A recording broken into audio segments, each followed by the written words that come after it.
First of all thank you for your time.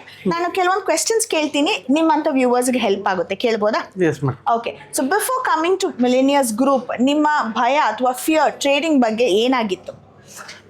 Shares fall ಆಗುತ್ತೆ, ಅದ್ರದ್ದು ಮಾಡಬಾರ್ದು ಸುಮ್ಮನೆ ಹಾಗೆ ಅಂತ ತುಂಬ ಕೇಳಿಸ್ಕೊಂಡಿದ್ದೆ. ಇಲ್ಲಿ ಇವರು ಇದರ ಮೀಟಿಂಗಲ್ಲಿ ಫಸ್ಟ್ ವೆಬ್ನಾರಲ್ಲಿ ಹೇಳಿದ್ರು, ಇಲ್ಲ ಫಾಲಿಂಗಲ್ಲೂ ನಾವು ಅರ್ನ್ ಮಾಡ್ಬೋದು ಅಂತ ಕೇಳಿದ್ರೆ ಹೌ ಯು ಶುಡ್ ಬಿ ಅಂತ ಅದನ್ನ ಹೇಗೆ ಅಂತ ಕ್ಯೂರಿಯಾಸಿಟಿ ಇತ್ತು, ಅದಕ್ಕೆ ಬಂದೆ. ಪರ್ಫೆಕ್ಟ್. ಮಿಲೇನಿಯರ್ಸ್ ಗ್ರೂಪ್ ಬರೋ ಮುಂಚೆ ನಿಮ್ಗೆ ಈ ಒಂದು ಟಾಪಿಕ್ ಎಷ್ಟು ನೋಡಿದ್ರು ವಿಡಿಯೋಸು ಅಥವಾ ಎಷ್ಟು ಓದಿದ್ರು ಅರ್ಥ ಆಗ್ತಿಲ್ಲ, ಈಗ ನಂಗೆ ಸುಲಭವಾಗಿ ಅರ್ಥ ಆಗಿದೆ ಅನ್ನೋದು ಏನಾದರೂ ಇದೆಯಾ? ಇದೆ ಮೇಡಮ್. ಎಷ್ಟೋ ಜನ ನಮ್ಮ ಫ್ರೆಂಡ್ಸ್ ಎಲ್ಲ ಮಾಡ್ತಾಯಿದ್ರು, ಆದರೆ ಅವರು ಬೇರೆ ಬರೀ only one way of trading ಮಾಡ್ತಾ ಇರೋದು ನೋಡಿದ್ದೆ. ಇದಕ್ಕೆ ಯಾಕೆ ಇಷ್ಟು ಕಷ್ಟಪಡಬೇಕು, ಇದನ್ನ ಮಾಡಬೇಕು, ಬರೀ ಅವ್ರದ್ದು ಇಲ್ಲ ಅದು ಒಂದಿನ ಕಳ್ಕೊಂಡೆ ಒಂದಿನ ಗೆದ್ದೆ ಹಾಗೆ ಹೀಗೆ ಕೇಳ್ತಾ ಇತ್ತು. ಇಲ್ಲಿ ಬೇರೆ ಅಲ್ಲಿ ಅರ್ನಿಂಗೇ ಜಾಸ್ತಿ ಇರುತ್ತೆ. ಮಾಮೂಲಿ ಎಲ್ಲಿ ಯಾವುದೇ ಮಾಡಿದ್ರು win and lose both will ಬಿದೆ. ಅದಕ್ಕೋಸ್ಕರ ನಾನು ಟ್ರೈ ಮಾಡೋಣ ಅಂತ ಮಾಡಿದೆ. ಕಾನ್ಫಿಡೆನ್ಸ್ ಈಗ ಜಾಸ್ತಿ ಆಗಿದೆ. ಓಕೆ ಸರ್, ಮೊದಲಿಗೆ ಹೋಲಿಕೆ ಮಾಡಿದ್ರೆ ನಿಮ್ಮ ಕಾನ್ಫಿಡೆನ್ಸ್ ಲೆವೆಲ್ ಈಗ ಈ 3 ದಿನ ಟ್ರೈನಿಂಗ್ ಆದಮೇಲೆ ಎಷ್ಟು ಮಟ್ಟಿಗೆ ಬೆಳೆದಿದೆ?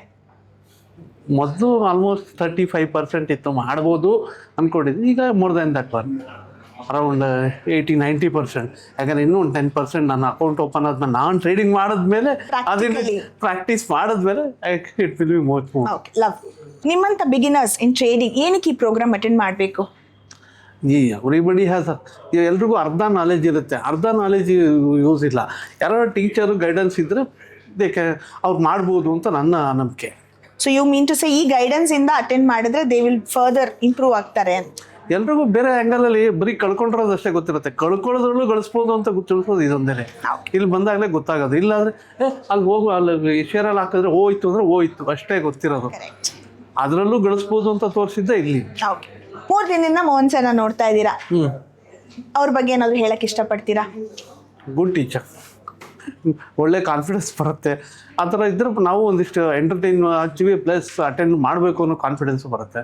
ಮಾಡಲೇಬೇಕು ಅಂತ ಮೊದಲಿತ್ತು, ಆದರೆ ಈಗ ಅದು ಜಾಸ್ತಿ ಆಗಿದೆ. Lovely sir, thank you so much.